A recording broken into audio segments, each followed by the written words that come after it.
জয় শ্রীকৃষ্ণ বন্ধুরা। একটি তুলসী পাতা বদলে দিতে পারে আপনার জীবন। খুব সহজ উপায় ঘরে আনুন অর্থ, শান্তি, যশ ও প্রতিপত্তি।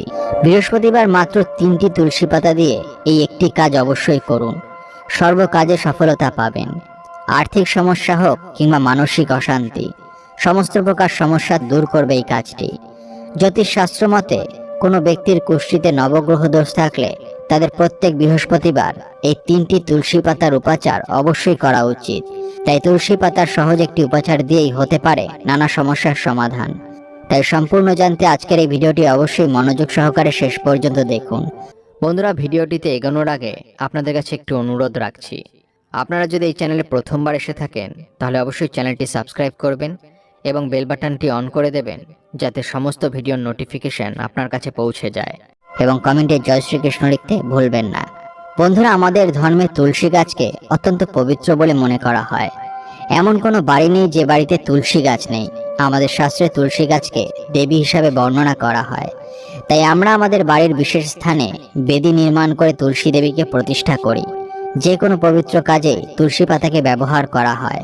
ভগবান শ্রীকৃষ্ণের পূজা কখনোই তুলসী পাতা ছাড়া সম্পূর্ণ হয় না। তাই বৃহস্পতিবার 3টি তুলসী পাতার এই উপাচার করার আগে এই 4টি কাজ অবশ্যই করবেন। 1. তুলসী পাতা সংগ্রহ করার আগে অবশ্যই স্নান করে শুদ্ধ পোশাক পরিধান করবেন, কারণ ভেজা কাপড়ে কিংবা অশুদ্ধ কাপড়ে কখনোই তুলসী গাছ স্পর্শ করা উচিত নয়। 2. তারপর বাড়ির তুলসী গাছ থেকে পোকায় না খাওয়া একেবারে পরিষ্কার 3টি তুলসী পাতা সংগ্রহ করুন। তুলসী পাতা কখনো একসঙ্গে অনেকগুলো তোলা যায় না, তাই একটি একটি করে তুলসী পাতা তুলবেন। 3. প্রতিটি তুলসী পাতা তোলার সময় ওম ভদ্রায় নমঃ এই মন্ত্রটি একবার করে জপ করবেন। 4. এরপর বাড়ির তুলসী গাছ থেকে তুলে আনা 3টে তুলসী পাতাকে গঙ্গা জলে শুদ্ধ করে নেবেন। আর এই 4টি কাজ নিষ্ঠাপূর্বক করার পর অবশেষে বাছাই করা তুলসী পাতাগুলোকে বাড়ির ঠাকুর ঘরের আসনের নিচে রেখে দেবেন। ঠাকুর ঘরে যদি ঠাকুরের আসন না থাকে তাহলে আপনি যে কোনো কাপড়ের উপরে ঠাকুরকে বসান এবং সেই কাপড়ের নিচে তুলসী পাতা 3টিকে রেখে দেবেন। আর সারাদিন এইভাবে তুলসী পাতা 3টিকে ঠাকুরের আসনের তলায় রাখার পরে বাড়ির তুলসী মঞ্চে একটি প্রদীপ জ্বালিয়ে ঠাকুর ঘরে এসে বসুন এবং নিষ্ঠাপূর্বক ঠাকুরের আসনের তলা থেকে তুলসী পাতা 3টিকে হাতে তুলে নিন আর বলুন, বৃন্দাওই তুলসী দেব্যই প্রিয়াওই কেশবস্য চ বিষ্ণু ভক্তি প্রদায়িন্যই সত্যবত্যই নমো নমঃ। এই বিশেষ মন্ত্রটি এক মনে 21 বার জপ করুন। এই মন্ত্রটি উচ্চারণ করার পর আপনার মনের কথা শ্রীকৃষ্ণের কাছে ব্যক্ত করবেন। তবে মনে রাখবেন, এই সময় শুদ্ধ মনে এবং অন্য কোনো দিকে মন না দিয়ে শ্রীকৃষ্ণের কাছে প্রার্থনা করবেন এবং এমন কোনো প্রার্থনা করবেন না যেখানে আপনার স্বার্থ মিশে থাকে এবং অন্যের ক্ষতি হয় তাতে। এরকম করলে আপনারই উল্টে ক্ষতি হবে। এরপর আপনার হাতে রাখা তুলসী পাতা 3টি মাথার বাম দিক থেকে ডান দিকে স্পর্শ করিয়ে যে ঘরে আপনি ঘুমান সেই ঘরে বালিশের তলায় রেখে দেবেন। যদি সন্ধ্যাবেলায় সেই সম্পূর্ণ প্রক্রিয়াটি করতে না পারেন তাহলে রাতে ঘুমোতে যাওয়ার আগে আপনি প্রক্রিয়াটি করতে পারেন। আপনার মনের প্রার্থনা শ্রীকৃষ্ণের কাছে ব্যক্ত করে তুলসী পাতা 3টিকে আপনি বালিশের তলায় রেখে ঘুমিয়ে পড়বেন। পরের দিন সকালে বালিশের তলা থেকে তুলসী পাতা 3টিকে বের করে নিয়ে একটি কৌটোর মধ্যে ভরে রাখবেন আর সাবধানে যে কোনো একটি স্থানে রেখে দেবেন। আর একটি তুলসী পাতা বের করে কোনো প্রবাহিত জল যেমন পুকুর কিংবা নদীতে ভাসিয়ে দেবেন। যদি কোনো জলাশয় না পান সেক্ষেত্রে বাড়ির তুলসী গাছের গোড়ায় ওই তুলসী পাতাটিকে রেখে দেবেন।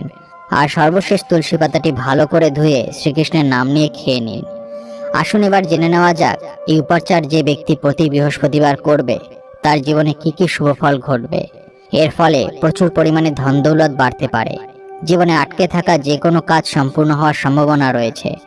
আপনি যদি রাতে দুঃস্বপ্ন দেখেন তার হাত থেকে মুক্তি পেতে পারেন। জীবনে যে কোনো দিকে সাফল্য মিলতে পারে। পরিবারের সকলের মধ্যে সদ্ভাব ও পারিবারিক সুখ শান্তি বজায় থাকবে ও নিঃসন্দেহে সর্বকাজ সফলতা পাবেন। বন্ধুরা, শ্রীকৃষ্ণ তার ভক্তদের অত্যন্ত ভালোবাসেন। তিনি দয়াময়। তার আশীর্বাদ ভক্তদের মায়ামুক্ত করে ও রক্ষা করে। শাস্ত্রে আছে, আমরা সবাই সংসার সমুদ্রে সাঁতার কাটার সময় মায়ারূপী কুমিরের দ্বারা আক্রান্ত হই। তাই আমরা যদি এই বিশেষ উপাচারটি করে শ্রীকৃষ্ণের কাছে প্রার্থনা করি তাহলে তিনি আমাদের সেই শক্তি দেবেন যার সাহায্যে আমরা মায়ার হাত থেকে মুক্তি পাব এবং জীবনে সুখ ও সমৃদ্ধি লাভ করব। এই কারণে আমাদের শ্রীকৃষ্ণের কাছে প্রার্থনা করার জন্য এই উপাচারটি প্রতি বৃহস্পতিবার করে নেওয়া উচিত, যার ফলে আমাদের জীবনে কৃষ্ণের কৃপাদৃষ্টি সবসময় থাকবে, আমাদের সংসারে মঙ্গল ঘটবে। সংসারে যাবতীয় সমস্যার মুক্তি হবে শ্রীকৃষ্ণের কৃপা দৃষ্টির মাধ্যমে। এবার চলুন কিছু অনুপ্রেরণামূলক উক্তি শুনে নেওয়া যাক। ফিরে আসবে তোমাদের খুশি, এখন চারিদিকে দুঃখের আওয়াজ, একটু সামলে থাকো বন্ধু, একটা পরীক্ষা দেওয়ার সময়। এটা জরুরি নয় যে কোনো বড় জিনিসের থেকেই বড় আঘাত থাকবে, কোনো ছোট ছোট কথাও অনেক সময় বড় আঘাত দিয়ে যায়। সেই মানুষটাকে ভালোবাসা রোজ মরে যাওয়ার সমান, যার তোমার থাকা না থাকাতে কিছু এসে যায় না।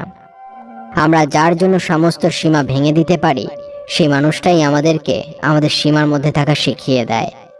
সৎ চরিত্রের অধিকারী হৃদয় সর্বদা শান্ত থাকে, পরিস্থিতি তার জীবনের সুখের বাধা হয়ে দাঁড়ায় না। সমাজে তার সম্মান ও মনের সন্তোষ অক্ষত থাকে সর্বদা। অর্থাৎ ভালো ব্যবহার ভবিষ্যতে সুখের পথ দেখায় না, ভালো ব্যবহার নিজেই সুখ দেয়। অপরদিকে দুর্ব্যবহার ভবিষ্যতে দুঃখের পথ দেখায় না, অধর্ম সেই মুহূর্তে দুঃখকে উৎপন্ন করে। ধর্ম থেকে সুখ পাওয়া যায় না, ধর্মই স্বয়ং সুখ।